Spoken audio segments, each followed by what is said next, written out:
Here's some of the top stories we've been following.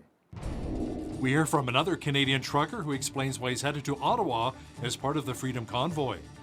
Lethbridge MP Rachel Thomas explains why she and many other Conservative MPs are supporting the Freedom Convoy truckers. And there's a movement afoot in Europe as Denmark is the latest country to announce that it is scrapping COVID-19 mandates.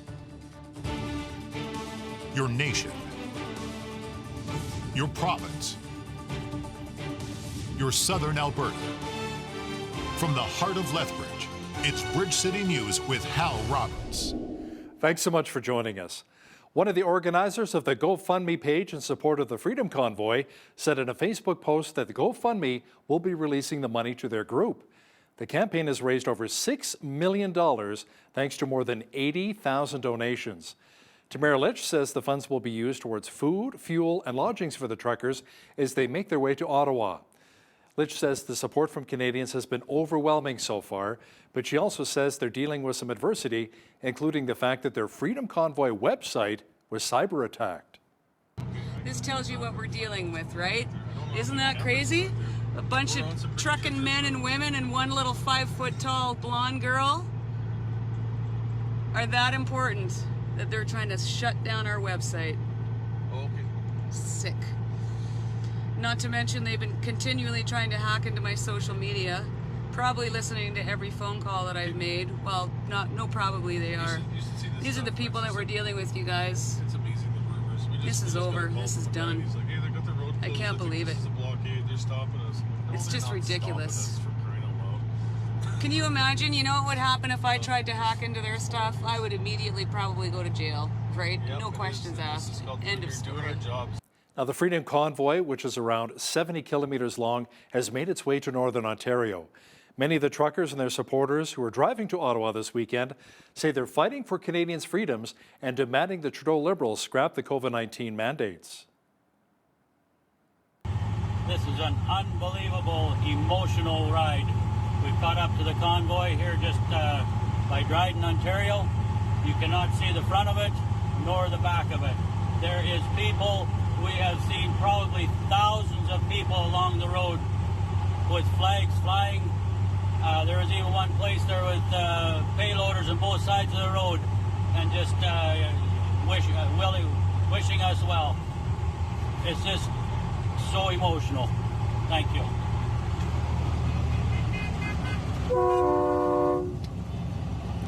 Just a reminder that Bridge City News will be in Ottawa bringing you reports from the Freedom Convoy.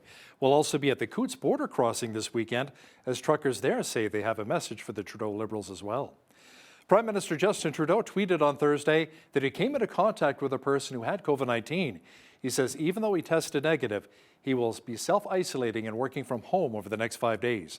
When asked about the Freedom Convoy headed his way, the PM responded by saying the best path forward is to have everyone vaccinated, including our truckers.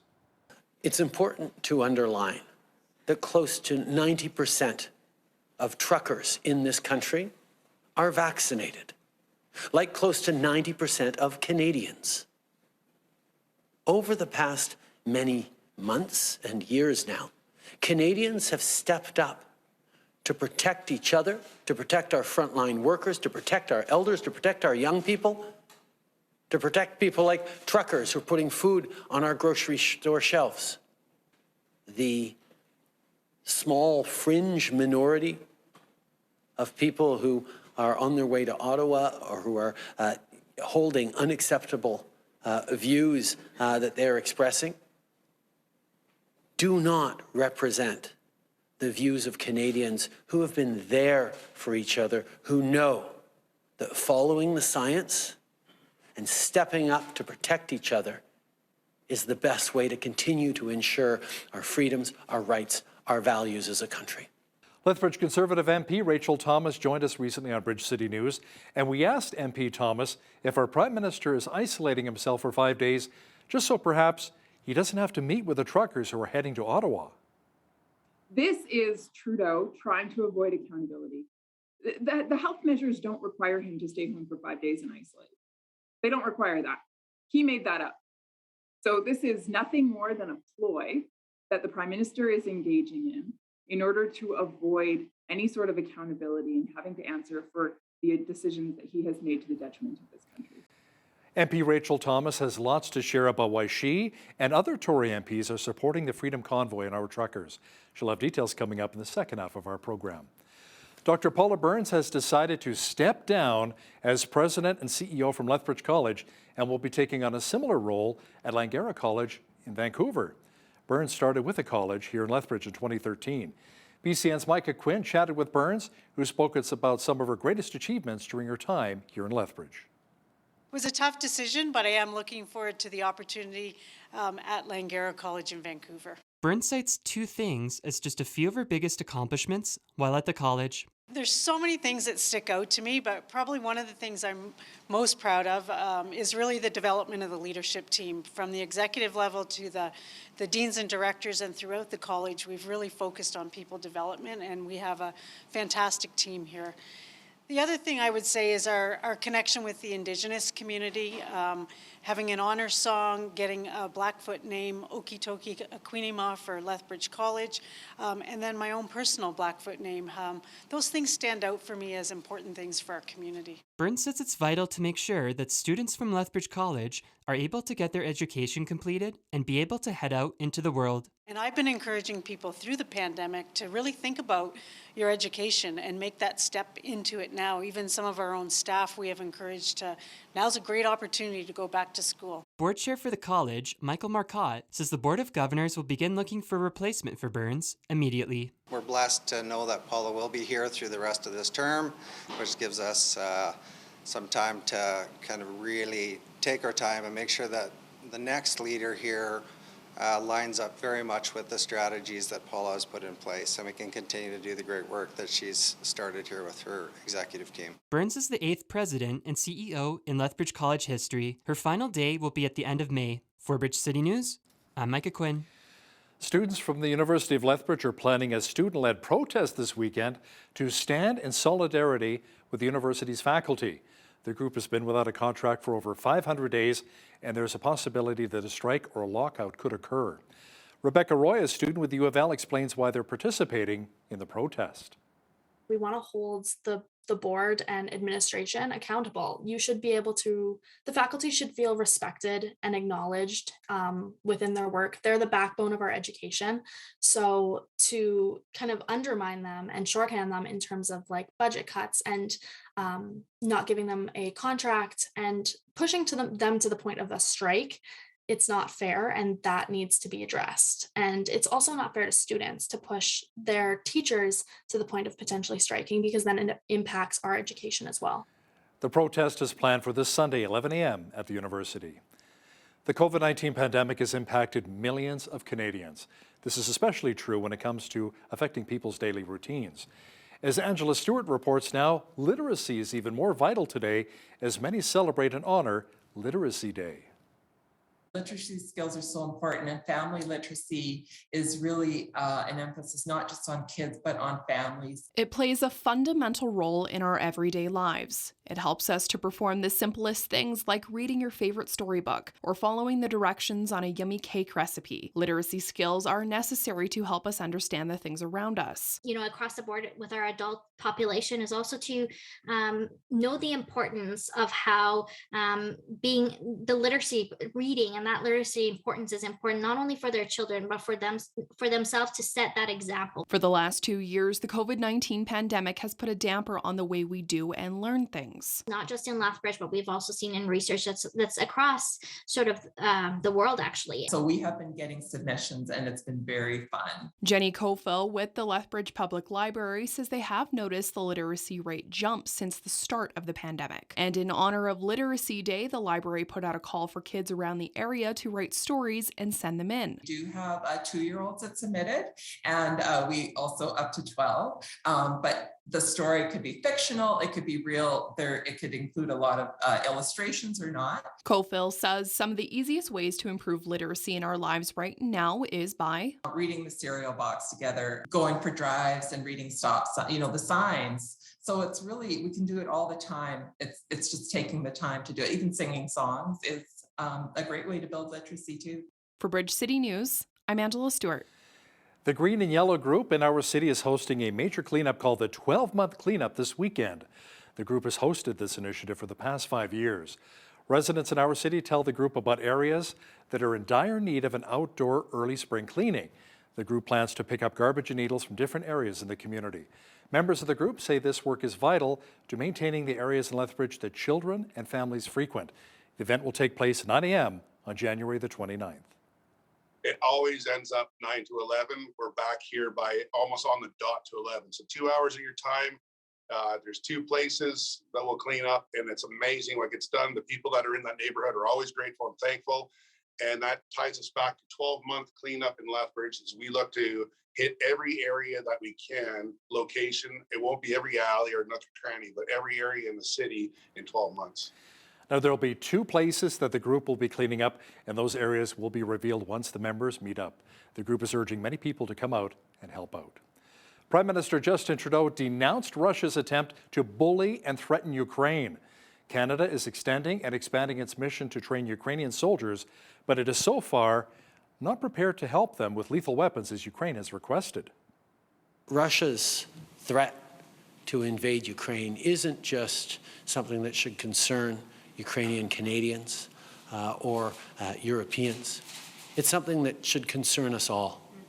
The threat to invade a sovereign democracy of people who've chosen a path and elected a government to make progress and standing up for rights and freedoms and economic opportunity, to see an autocratic country like Russia choose to use its military might and its heft to bully and threaten an independent democracy, to bow to its will,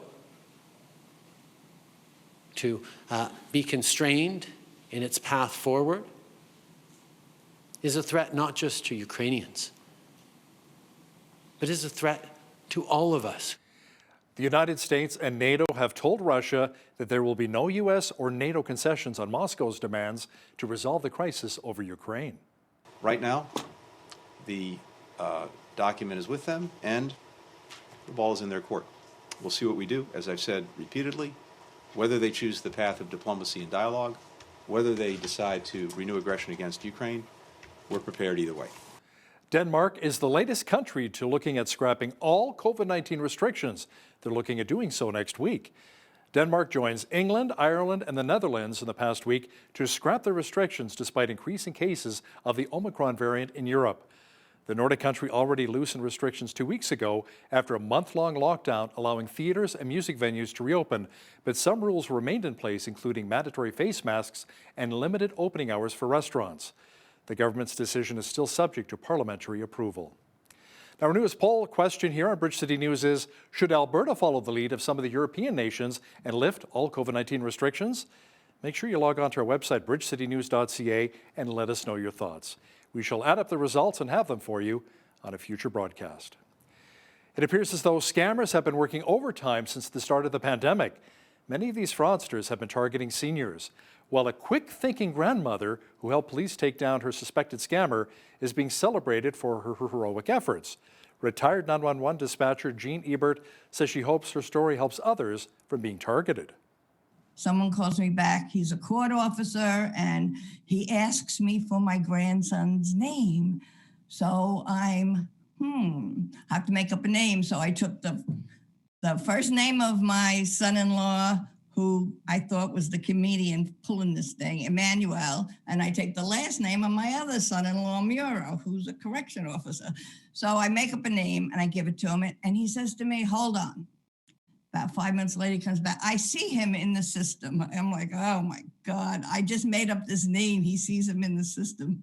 So I'm playing along, and he says to me, we're trying to get him a lawyer, and we'll have the lawyer call you back. Once I knew that he knew where I was, that's when really the police got involved. So he rings my doorbell. I answer the door. The cops are like right there, ready to pounce, but I still have to go to the door. I don't open it too far. I keep my eyes on his hands. He had his cell phone in one hand and he was waiting for the envelope. So I didn't want him to have his hands in his pockets or anything like that. Gave him the envelope and then I closed the door. He turned around to walk down the steps and I backed out of the way and they opened the door and went out and got him. It's an amazing grandmother. Elijah Stacey is someone who was diagnosed with Duchenne muscular dystrophy at a very young age. It is a fatal muscle wasting disease. Stacey wrote a book about his journey called A Small If. He says during his trials, he met with his doctor who insisted that a rod be installed in his back to deal with a curved spine, but he simply refused. So I'm not accepting this news. I do not want a metal rod on my back, and I'm saying I'm not going to have the surgery. So I asked him, hey, can I just not have the surgery? He said, you could, but as your doctor, I got to really point to you having the surgery. I got to put my foot down. You got to have the surgery. So the time goes on again. And then I asked him again. I said, so if I was able to reverse the current state of my spine, could I then avoid having to get the surgery? And he said, well, I don't want to give you any false hope. I've never seen this being done before. It's basically medically impossible. But because I know you, I will give you a small if. Catch the powerful interview with Elijah Stacey and BCN's Jeanette Rocher coming up in the second half of our program. The real winner of last February's spaceflight sweepstakes has finally come forward. Kyle Hipshin, a Florida-based airline captain, had the winning ticket in the random drawing and was the SpaceX lottery winner. I figure that, say, tens of thousands of people are going to buy tickets for this. Statistically, I'm not going to have that much of a chance. Indicate nominal historic mission flaying the Inspiration 4 crew on board Dragon and Falcon 9. Late meal with the crew in the capsule. Sitting in the Atlanta airport down in the end of the E-terminal, talking with a kid and Jared. And that's when Jared told me, no, you actually won. And my stomach just fell out. So I was trying to figure out how I could drop 80 pounds in 6 months, which is, I mean, it's possible, but it's not the most healthy thing in the world to do. Good morning. We've got you loud and clear, too. It's a beautiful day. So I might as well give it to somebody I know who's a spaceflight guy, and that's Chris. Looks like she's getting, waiting to get her harness strapped on shortly here.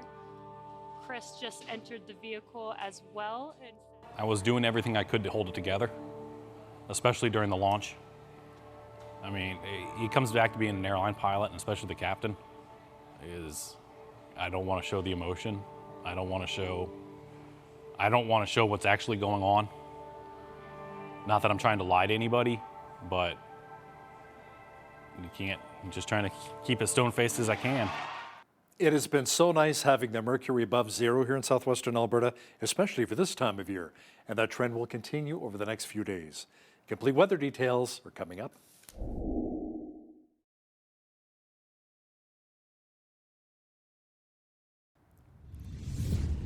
Considering we're nearing the end of January, the weather's been pretty good here in Lethbridge. It was nice to be well above the freezing mark once again today. Jeanette Rocher has details now of how tonight is shaping up, along with the rest of the week. This evening, expect a few clouds and a west wind at 40, gusting to 60 kilometers per hour with an overnight low of -2 degrees. Friday, we'll see mainly sunny skies with those west winds continuing to gust from 60 to 80 kilometers per hour. The mercury should climb to double digits with a high of 10 degrees. On Saturday, sunny, windy, and a high of 9 degrees. Sunday, sunshine and 8 degrees. We could see periods of snow in the forecast on Monday with a high of only -3, and that snow will continue through Monday night. Into Tuesday, the mercury will drop even further to -10 with partly cloudy skies. A mix of sun and cloud for next Wednesday with a high of -4. The average high for this time of year is -2 and the average low is -14. The record high for this day was set back in 1988 when it was 13 degrees. The record low was -38 back in 1972. The sun rose this morning at 8:11 a.m. and the sun set at 5:17 p.m., giving us 9 hours and 6 minutes of daylight today. Looking at Friday's highs across the nation, both Victoria and Vancouver can expect a foggy morning, then partly cloudy skies and a high of 6 degrees. In Edmonton, mainly sunny skies and a high of 8 and wind chill. In Calgary, sunshine, a high of 10 degrees and west winds gusting from 30 to 50 kilometers per hour. Over in the rest of the prairies, Saskatoon will see clouds and a high of -4. -6 is the high in Regina with winds gusting to 40 km. Winnipeg will see a 30% chance of flurries and a high of -13. In central Canada, Toronto will see -12 as the high. Ottawa's high is -15 with a 30% chance of flurries in the morning, but otherwise sunny skies. light snow ending in the morning, then clearing in Montreal with a high of -8, but temperature falling to -15 by the afternoon. In Atlantic Canada, flurries are expected in Fredericton and a high of -4. Halifax will see a 60% chance of flurries with winds gusting to 40 kilometers per hour and a high of +1. In Charlottetown, 2 to 4 centimeters of snow is expected in a high of -3, and mainly sunny skies for St. John's, Newfoundland, with a high of -4. More letters are going out from the Canada Revenue Agency to emergency aid recipients to make sure they were eligible for the help. It's the second time the agency is mailing those who receive the Canada Emergency Response Benefit.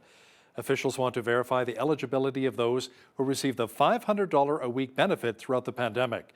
The CRA sent out more than 441,000 letters to CERB recipients near the end of 2020, asking them to verify they met eligibility rules for the payments. Thousands more went out today, this time targeting those who may have earned more than $1,000 a month the Liberals had allowed. A CRA spokesperson says the agency plans to be flexible with anyone who may need to repay some of the aid. The U.S. Federal Reserve says it plans to raise its benchmark interest rate as soon as March. That's a key step in reversing its pandemic-era low-rate policies that have fueled hiring and growth, but also escalated inflation that has been squeezing consumers and business owners. With unemployment numbers improving, the Fed said it would also phase out its monthly bond purchases in March. The Bank of Canada also kept its key rate of 0.25% on hold, but warned higher interest rates are coming to help reel in inflation. DeRosie Automotive Consultants say Canada's auto production fell last year to the lowest level in 54 years. It says the auto industry produced just over 1.1 million light vehicles last year. Now that is down from 1.4 million in 2020 and 2 million in 2019. The decline came as the auto sector was hit by a shortage of semiconductor chips caused by pandemic-related production issues and a demand for electronics. It pushed Canada's share of North American auto production from 10% to just under 9%. Now, here's a look at today's markets. The TSX was down 51 points on the day to 20,544.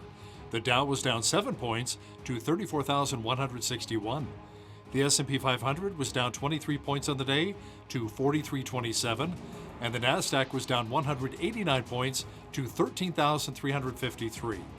West Texas Intermediate Oil was down 8 cents to 87.27 US per barrel. Natural gas was up $1.99 to 6.27 US. Gold was down 3 cents to 17.9741 US an ounce, and silver was up 2 cents to 22.79 US an ounce. Feed wheat is at $11.97 per bushel, barley's at $9.47, canola's at $22.74, and corn is at $10.80 per bushel. Live cattle were down 23 cents to $137.83. Feeder cattle were up 20 cents to $158.93, and lean hogs were down $1 to $87.03. The Canadian dollar was up slightly over the past 24 hours to 78.49 US.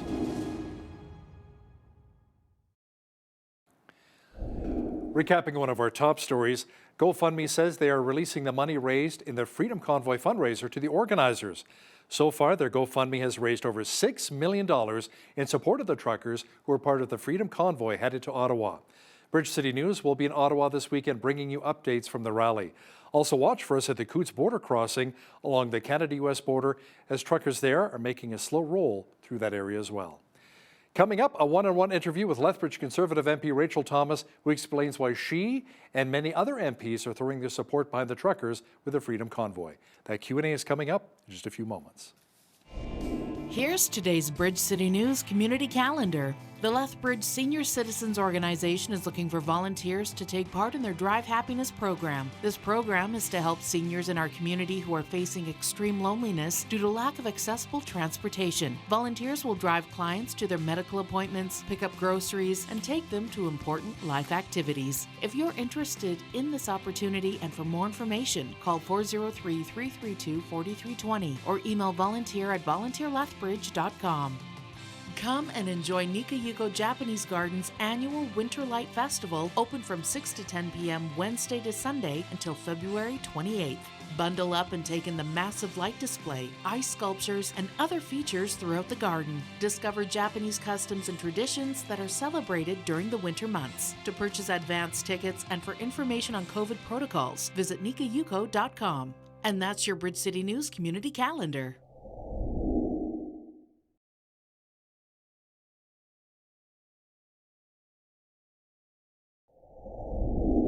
There are a lot of big stories coming out of Ottawa, which are impacting many Canadians. To talk about some of the hot-button issues is Lethbridge MP Rachel Thomas joining us here in Lethbridge. Rachel, thanks again for joining us here on Bridge City News. Thank you, Hal. It's totally my pleasure to be here. Now, one of the biggest stories a lot of Canadians are talking about is the huge Freedom Convoy making its way to Ottawa. Bridge City News, in fact, will be there this weekend as we interview a lot of the truckers and the MPs who are supporting this rally. Now, truckers who are participating saying the rally isn't just about the vaccine mandate, but all of the mandates, and they're fighting for our freedoms. Now, you, and as I mentioned, a number of Conservative MPs are supporting the truckers in this endeavor. Why is that? Absolutely, Hal. I stand with the men and women of this country who are joining as a unified body of people standing up for the rights and freedoms of Canadians. Look, at the end of the day, this is a group of individuals who are wanting to infuse hope.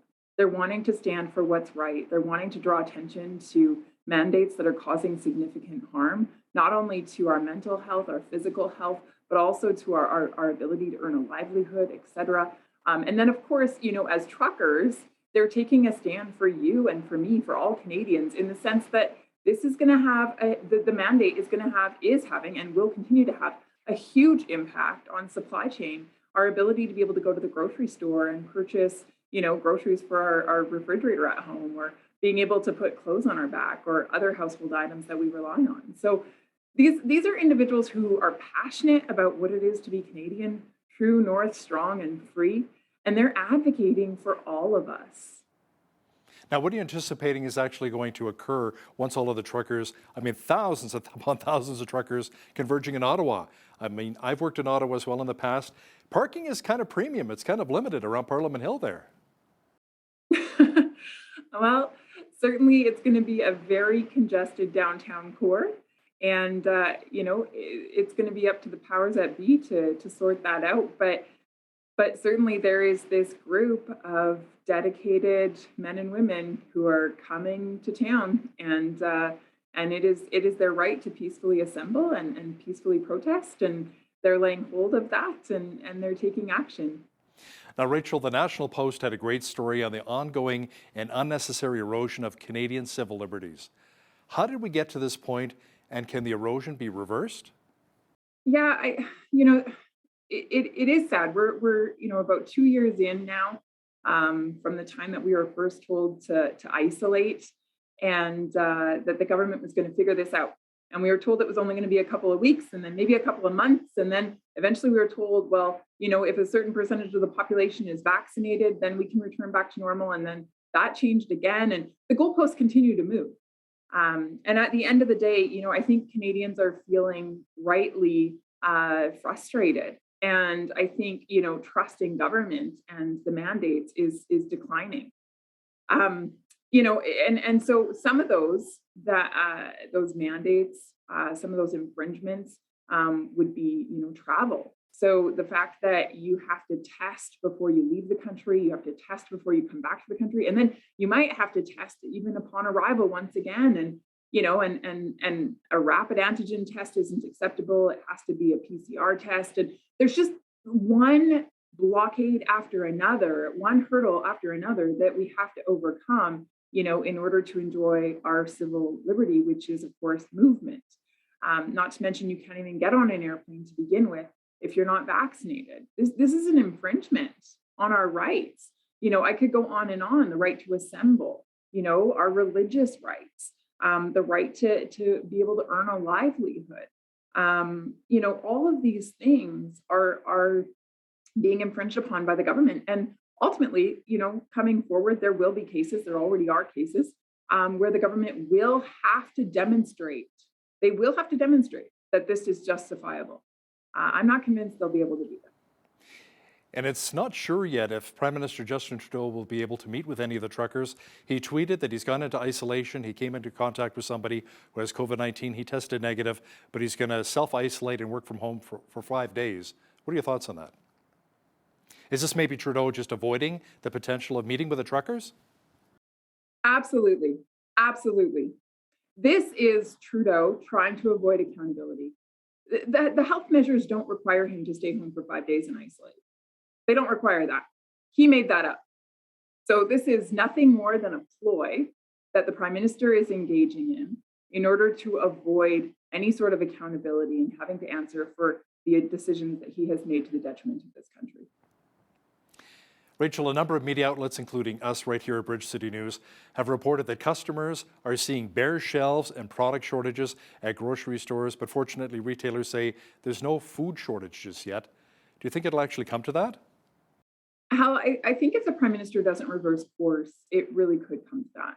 You know, we have, due to the vaccine mandate on truckers, we have 18,000 of these service workers, truckers, who've been pulled from their jobs. They are not able to cross that border any longer. That has a devastating effect on our supply chains. You know, I'm speaking with individuals here within the Lethbridge riding who are telling me that it is having an impact on their businesses, whether it's a restaurant or a hotel. I'm speaking with a number of our feedlot owners who are responsible for, you know, making sure their cattle have food to consume, and they're facing shortages on that front. So the impact is drastic already, and we're only a week in. And so you can imagine how grave the effects of this will be in 2, 3, 4 weeks from now. The Trudeau Liberals have discussed more money coming off of our checks to go towards CPP, and now there's another carbon tax hike coming in April, around 20%. Rachel, it's getting very, very expensive to be a Canadian. Absolutely. You know, I'm speaking with constituents each and every day over the phone, by email. They're coming into my office, and they have significant concerns around the cost of living. You know, they're watching their home heating bills skyrocket. And, you know, what's particularly troubling is for those individuals who are on a fixed income, whether it's seniors or those who live with a disability. You know, there's also, you know, those who are just vulnerable because their income isn't great and they're living paycheck to paycheck.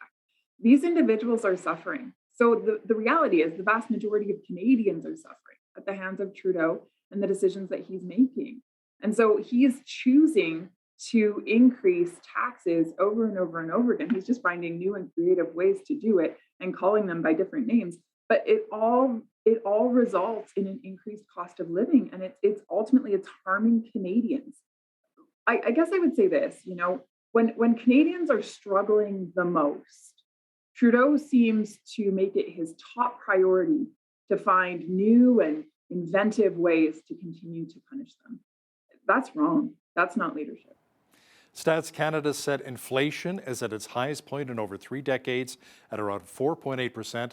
In fact, a new poll says around 60% of Canadians are having a real tough time, you know, buying food, making ends meet each month. Now, if the Conservatives were in power in government, how would you make life more affordable for Canadians? Mm-hmm. It's a fair question, Hal. You know, you're absolutely right. Canadians really are having a difficult time making ends meet. Whether it's putting food on their table or paying their home heating bill or being able to afford a home, Canadians are struggling and they're looking for answers.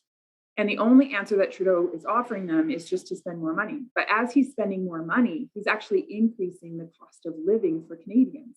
So the more he spends, the more we pay. That's the way that it works. And it's harmful. So, you know, if Conservatives were to form government, there's a few things that we would do very differently. You know, 1, stop printing money. 2, spend within your means. 3, don't spend on things that are not necessary. You know, you have to rein it in. A part of governing, a part of leadership is making difficult decisions. There's no way that you can appease everyone, but you do have to be responsible. You do have to try to serve the betterment of the country. You do have to, you know, pay attention to the well-being of Canadians and make sure that you're leading the country down a pathway toward economic stability and growth. And right now, we're just not seeing that by Prime Minister Trudeau. And so a Conservative government would definitely make that our priority. You know, even the parliamentary budget officer says the Liberals' planned stimulus spending may not be necessary. So, Rachel, let me ask you, bottom line, why do you think the Trudeau Liberals keep spending and spending? Well, I think it's knowing that, when a government spends a lot of money, they can increase the dependency that people have on government. And when people are dependent on the government, perhaps they're more likely to vote for them. Instead, what we should be doing is celebrating Canadians for who they are, for the incredible talent and ability that they possess, the gifts that they're able to, invest in our country in order to help it thrive. I mean, Canadians are the problem solvers. They are the solution makers. They are the wealth generators that this country needs. We don't need more government. We need smaller government. We need to embrace, celebrate, and empower the Canadian people.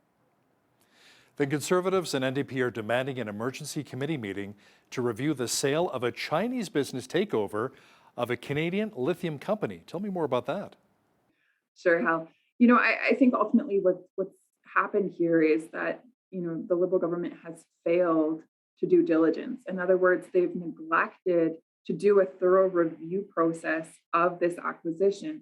And it's not, it's not just me that's saying this, it's the experts that have reviewed this process, and they're saying this. They're saying that due diligence was not followed. They're saying that, this is potentially a threat to our national security, that it wasn't taken seriously before this acquisition was completed. And so it's difficult to hear that. It's actually very angering to hear that, because a leader's primary responsibility, any prime minister, no matter what party they belong to, any prime minister, their first responsibility is to look after the safety and security of Canadians, the well-being of this country. And Trudeau, his government, his cabinet ministers neglected to do that in this scenario. As Canada's shipbuilding strategy continues to pile up billions of extra taxpayers' dollars, now Public Services and Procurement Canada is quietly seeking what it calls influencers to push out messages that the program and the project was a huge success. It'll see the construction of new vessels for the Canadian Navy and Coast Guard. Rachel, those costs have simply skyrocketed. Yeah, Hal, it's quite something, isn't it? The project was originally supposed to cost $26 billion. Now it's at $77 billion, and the number continues to grow day by day. It is an epic failure.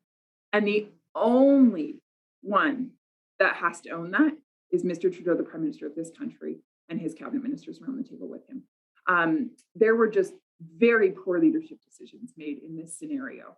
Look, if a government is doing the job that it should be doing, it doesn't need to spend a ton of money for PR firms and storytellers and individuals who are going to use their social media platforms in order to try to, boost this government and make them look good. Ultimately, Trudeau is, he's attempting to pay for a cover-up of his mistakes, and he's been caught, which is a good thing. The Foothills CPC Electoral District Association held a meeting on January 22nd, and a motion was passed by the board formally requesting National Council and party leadership to hold a leadership review by June the 15th. Now, the Foothills riding, as you may know, is one of the top 10 highest memberships of the Conservative Party with over 2,000 members. Rachel, will we see a leadership review of your leader, Erin O'Toole, before mid-June? And how do you feel about that? Yeah, Hal, again, fair question. There's been a number of electoral district associations that have passed this similar motion calling for a review of Mr. O'Toole's leadership. And they would like to see it done sooner rather than later.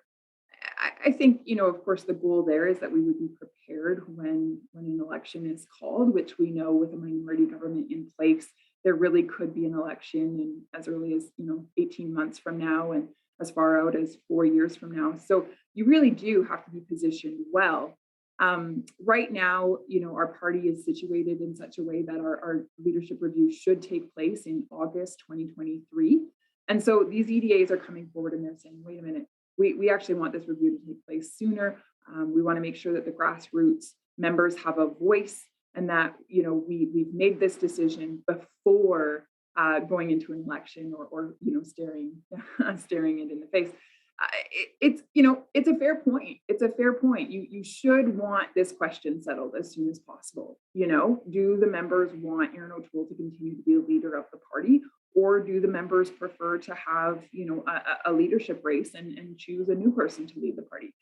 We've always prided ourselves in giving voice to the members and allowing them to make these decisions and guide us forward. And so it does seem appropriate then to continue in that regard. We should give members a voice, and ultimately it will be their say in terms of, number one, whether or not we do have a leadership review, as soon as June. And number two, it'll be up to the members to decide, whether or not Aaron O'Toole continues at the helm. Lethbridge MP Rachel Thomas, thanks so much for your time today. Thank you so much, Hal. Good to be with you.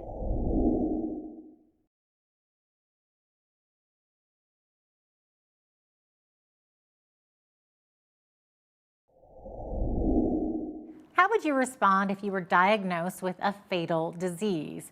Well, naturally speaking, I think a lot of us would feel despair and sink into depression. Or would it be possible to rise up in faith and fight to overcome?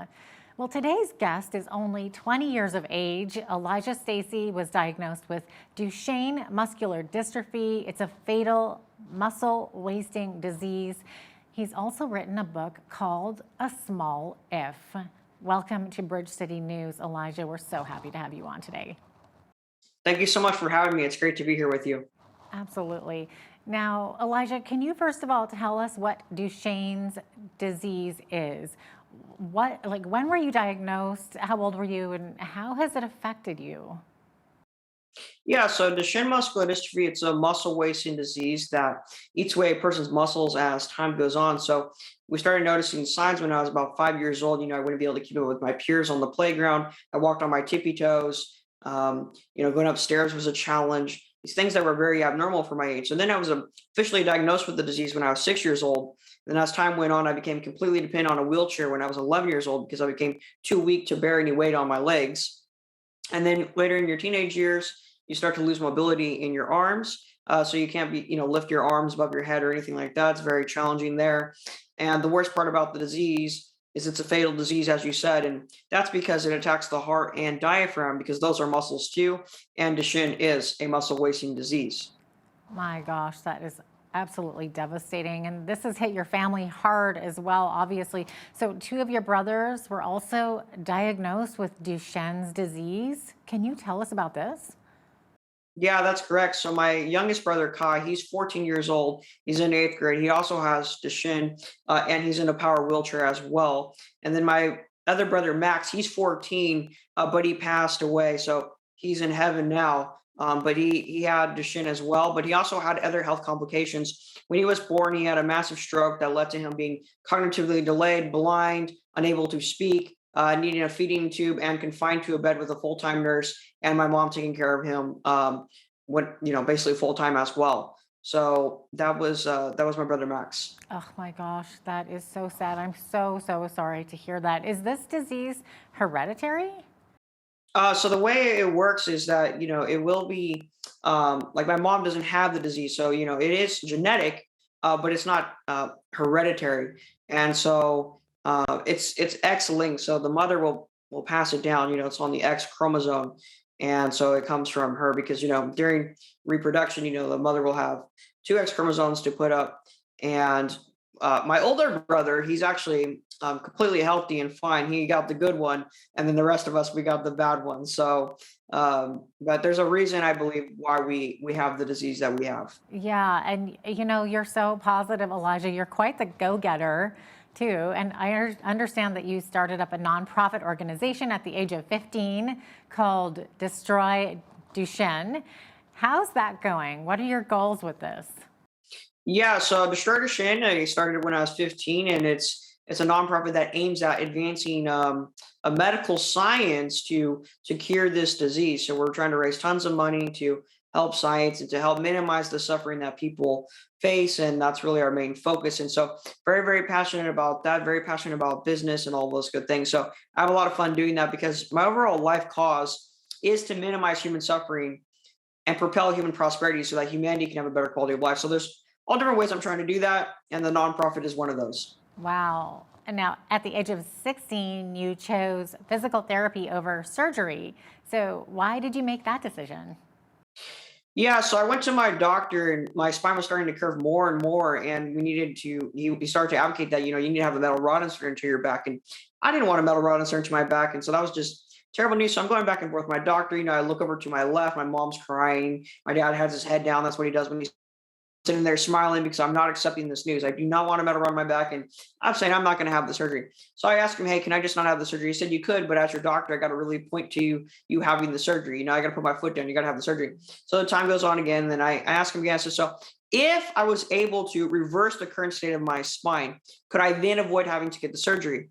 And he said, well, I don't want to give you any false hope.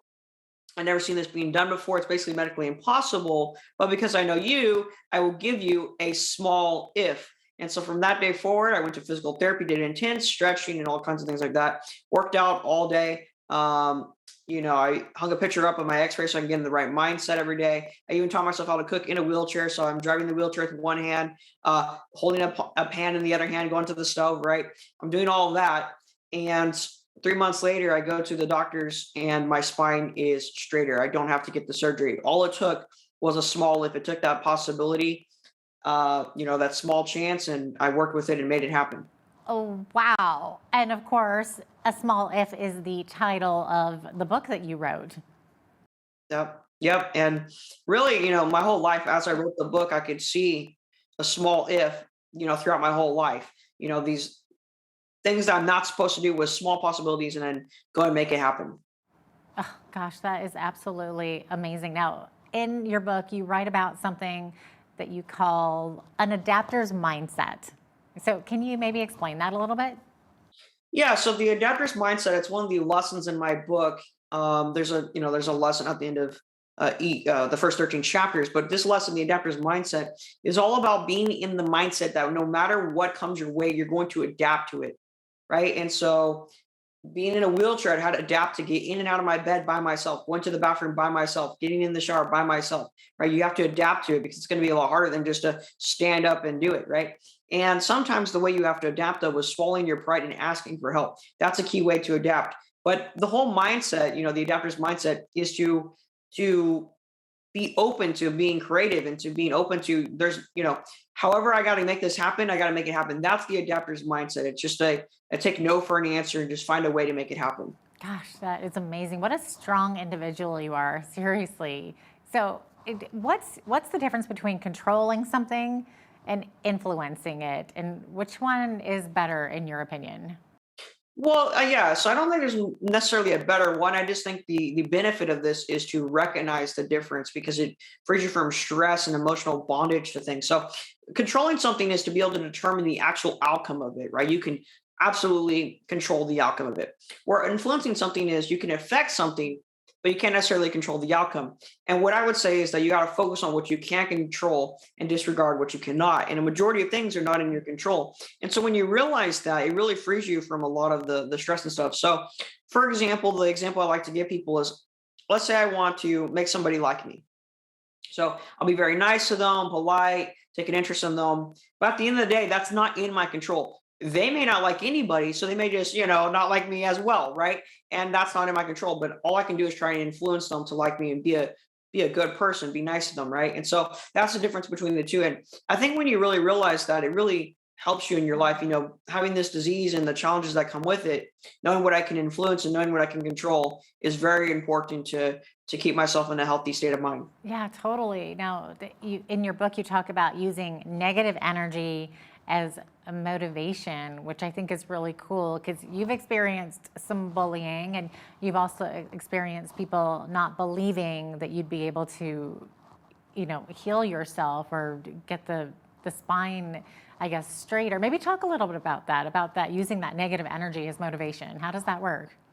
Yeah, so I call it rocket fuel. I call it rocket fuel in my book. And basically it's when somebody doubts you, right? And they believe that you can't do this or that. That's free motivation to go prove to yourself that, no, I'm right about myself. You say I can't do this. I believe I can do it. I'm going to prove myself to be right, and I'm going to prove you to be wrong. And that's what that's all about. So it's free motivation. And the way I like to think about it, it's like It's a classic example of like using evil for good. We read it in the Bible that God is constantly taking evil and then using it and turning it into good for his purposes. And so it's that similar thing. And that's really what I've been trying to do my whole life. I turned my wheelchair into my advantage. I turned this power chair into a power chair, right? That's what I like to say. And so, you have to use you got to turn your disadvantages into your advantages. And so people being, putting their insecurities on you and doubting you and trying to tear you down, that's just free motivation. That's using negative energy for a good thing.